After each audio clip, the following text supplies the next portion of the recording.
The final section of The Prince gives Machiavelli an opportunity to talk about two things he particularly cares about: the way a prince might arm himself militarily and politically against enemies, perceived and imagined.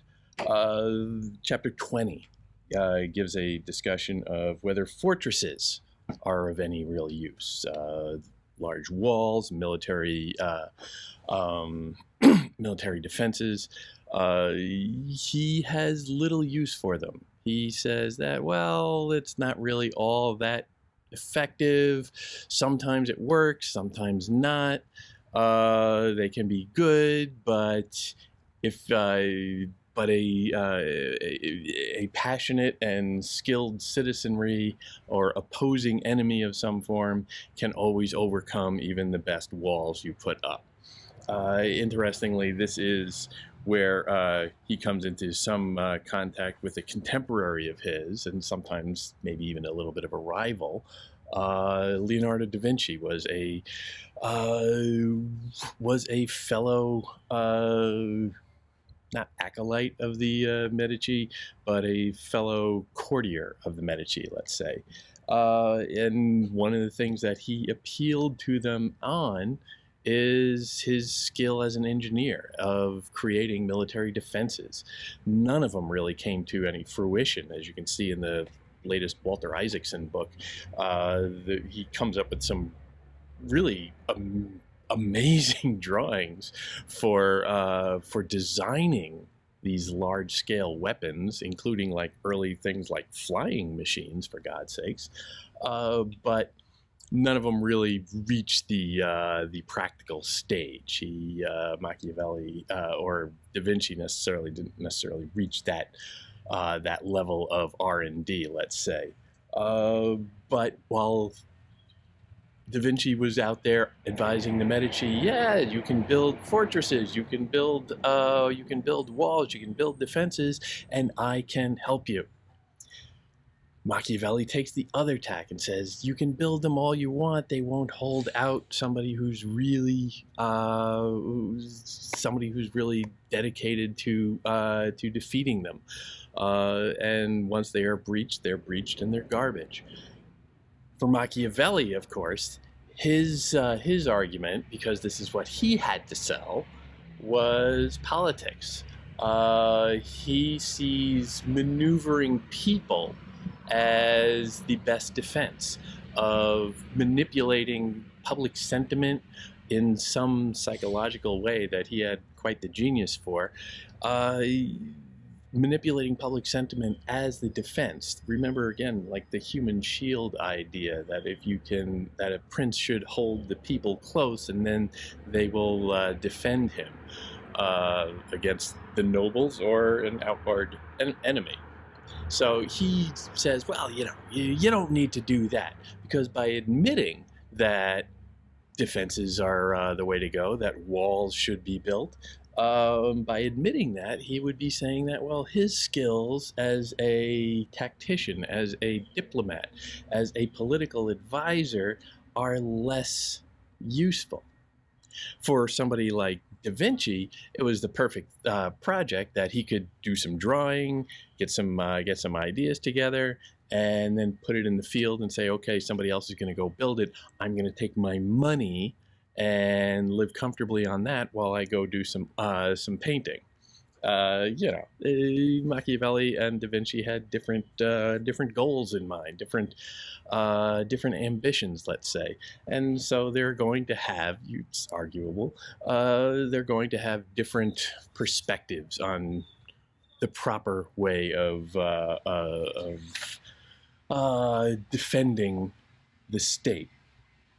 Chapter 21 gives a sense of how a prince might go about gaining some honors and gaining fame, necessarily. He uses a kind of Machiavelli uses a definition of friendship in diplomacy and politics that is almost strictly utilitarian, completely unsentimental. The idea of friends becomes a little bit vague, which arguably in a realpolitik world, certainly they are.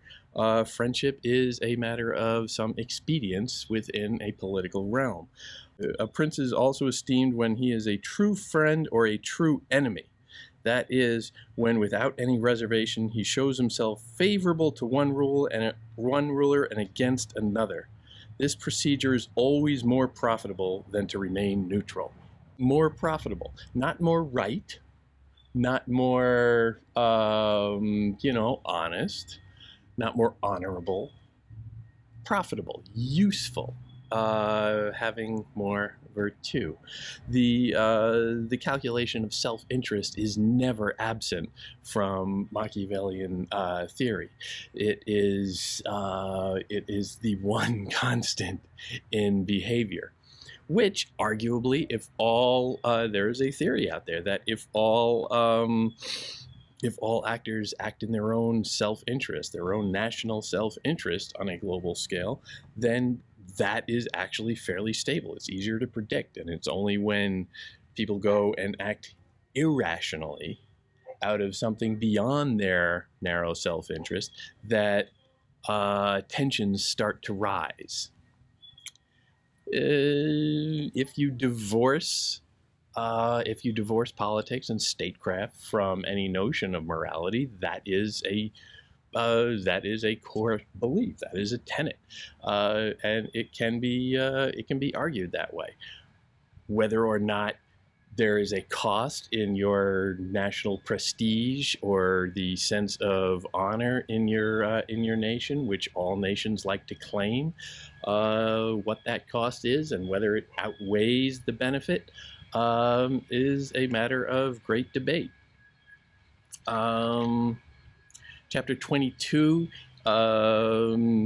Machiavelli talks about staff, the treatment of staff, and of course he endorses always picking a good staff, very select and intelligent, and if possible more intelligent than you are, Mr. Prince.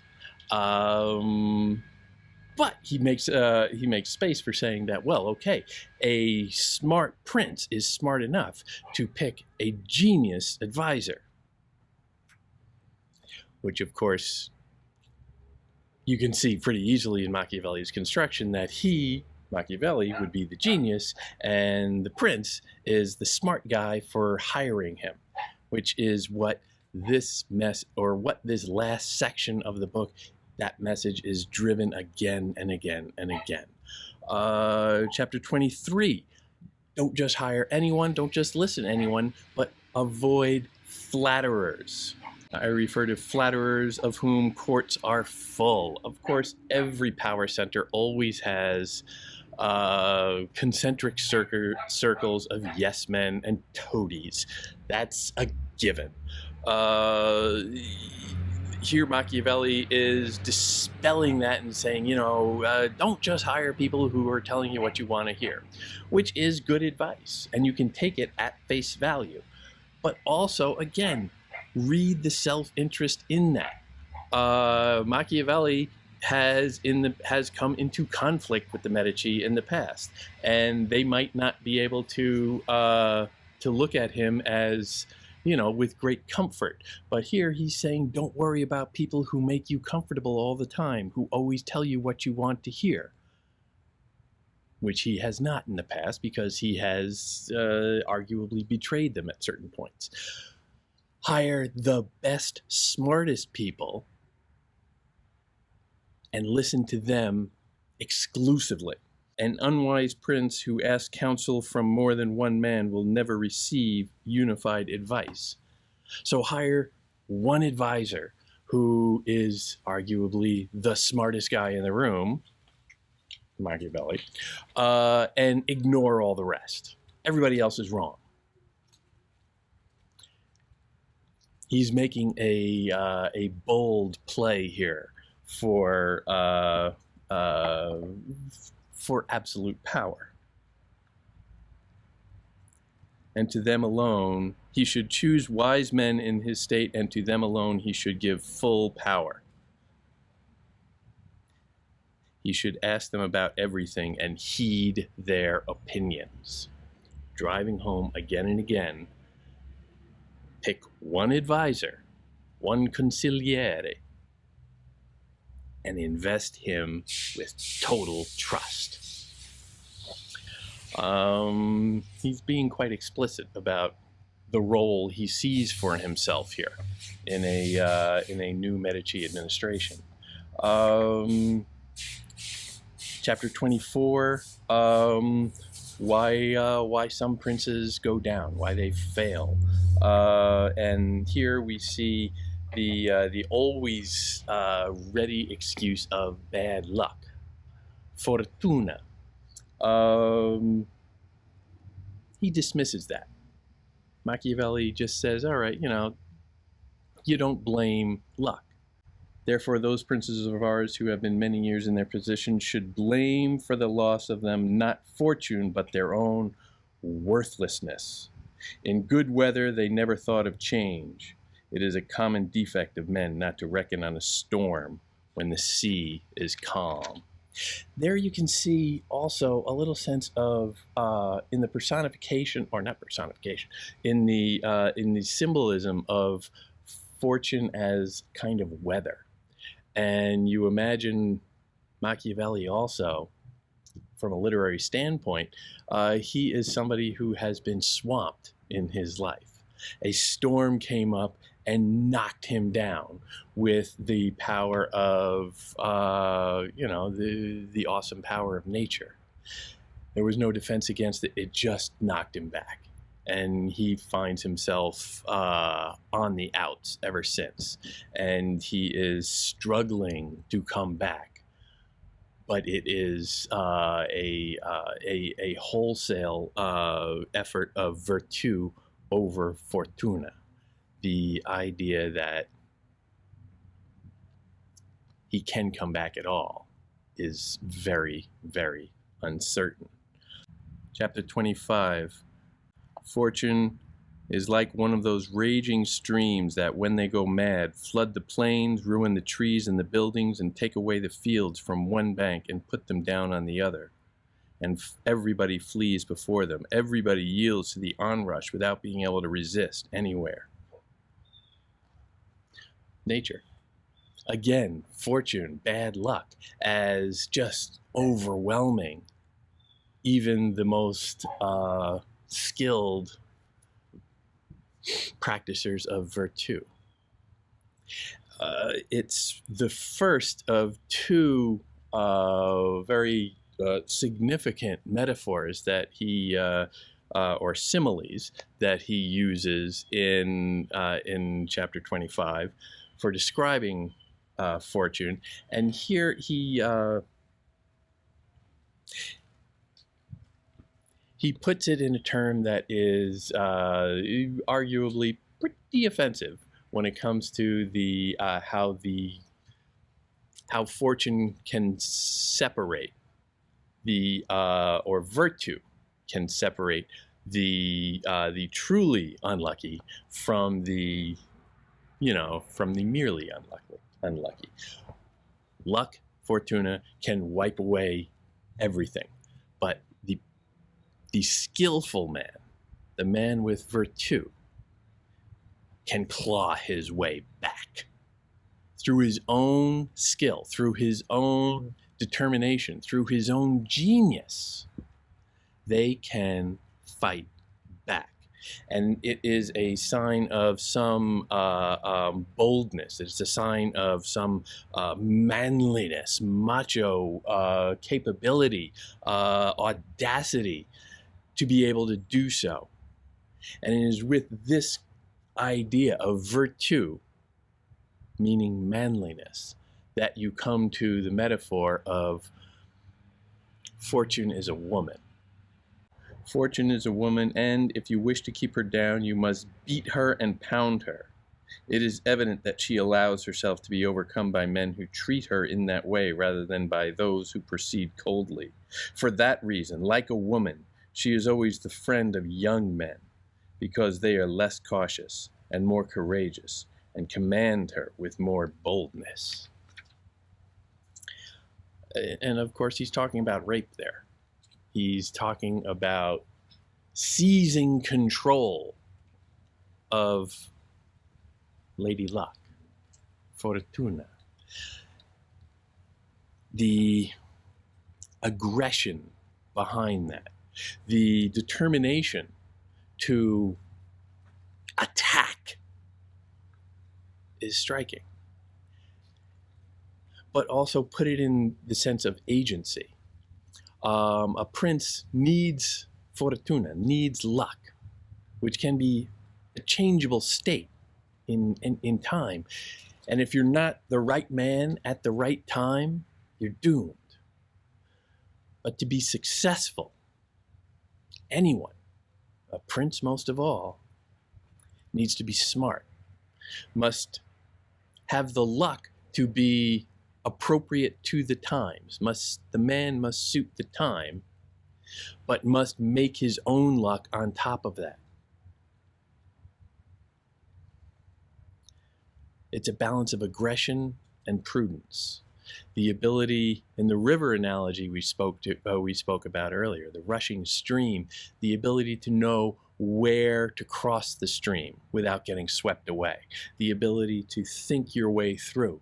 All of these mental abilities, signs of intelligence that Machiavelli knows he has above everybody else that he might be competing with for a job. He's always coming back to that. He's always putting himself out there as a kind of man of the time. Smart enough, devious enough, bold enough to do what needs to be done. And then, of course, in chapter 26, it all wraps up in this call to arms. It's a formal rhetorical movement known as a exhortatio, encouraging the Medici to launch a campaign to unite Italy under a single rule, theirs. The bringing together of the many disparate states of the Italian peninsula, which had been racked by division ever since the fall of the Roman Empire, quite frankly, with France taking a piece, with the papal states being particular agitators, with all the lesser characters or greater or lesser characters of Europe angling for power in there, and the Catholic Church always undermining as best they can everybody's power so that they can retain power throughout Italy. That's not my idea. That's very well established. But it is a call for war. And Machiavelli is making this and telling the Medici, and it's a very stirring speech, blending or calling for a blending of secular and ecclesiastical rule, the church and the state, bringing all together to bring together the dream of a united Italy, which hasn't been around since the fall of the Roman Empire, their last great expression of glory and political unity.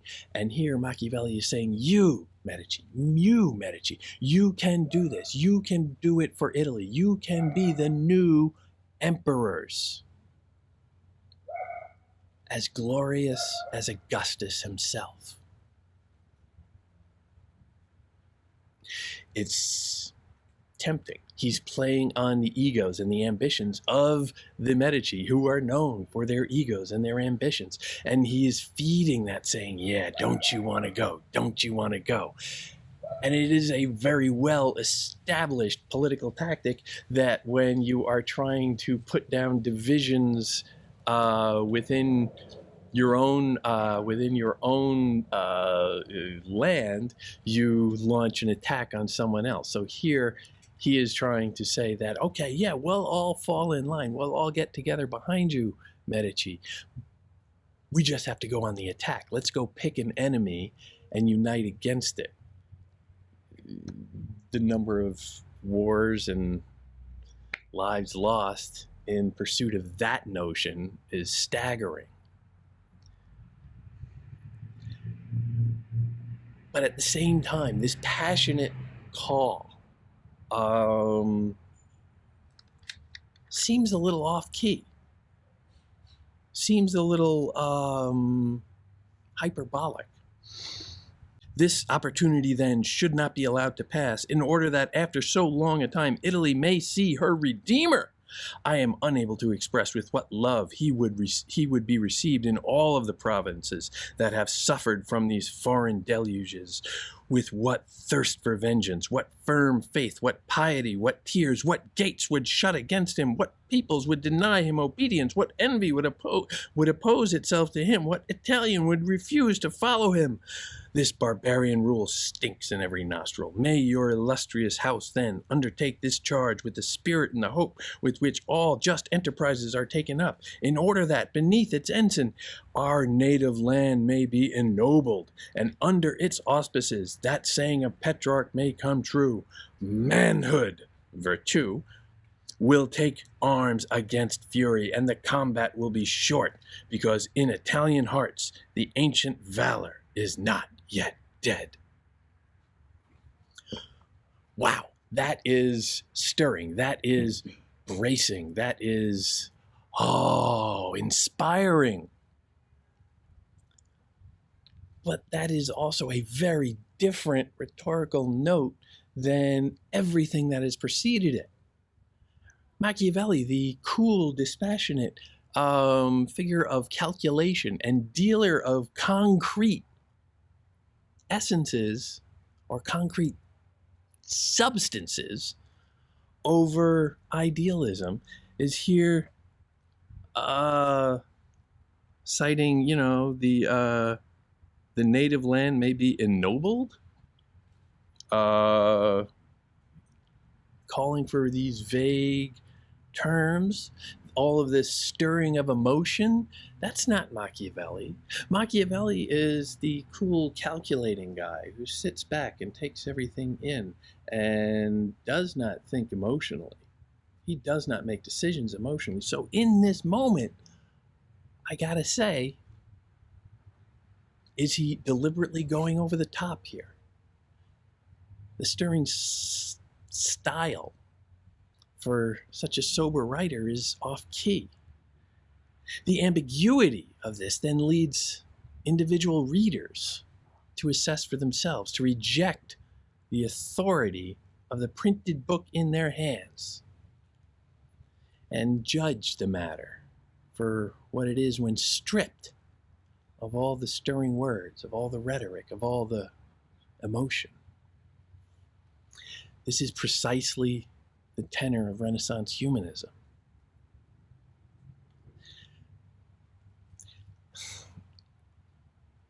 This is another argument for an ironic reading of Machiavelli, and it demands consideration.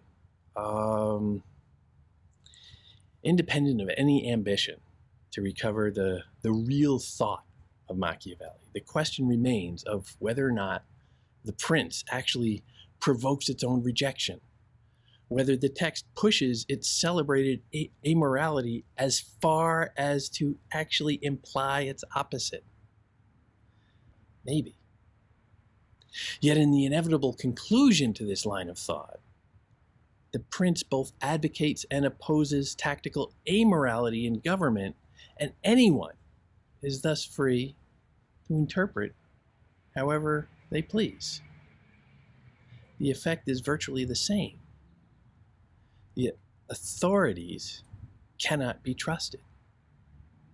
In the vacuum created by denying established and institutionalized morality, by denying the moral precepts of authorities, like Machiavelli and all the examples he cites, the text thus warns all readers to trust in nothing and beware of power in all its forms.